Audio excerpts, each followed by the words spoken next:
Hello and welcome. You are now looking at Aweber.com, and Aweber.com actually allows you to build and manage an email marketing list.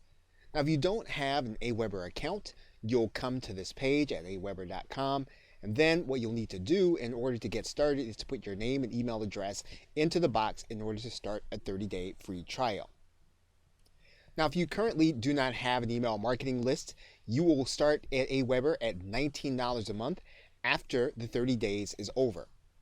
However, if you're going to be moving your list into Aweber, then you are going to be priced according to the tier that you're going to be on, any place from $19 a month up to $149 a month. And then once your list size is beyond 25,000, then Aweber will determine that on an as needed basis.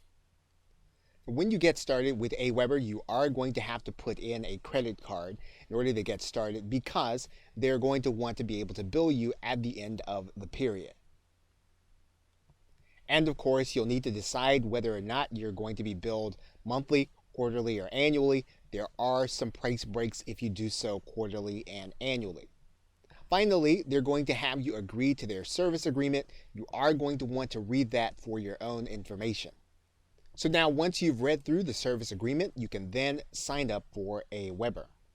Aweber will give you a login and password, and then what you'll need to do is to put that login password in order to log in. Once you are logged in, you will then be ready to start creating lists for your online business.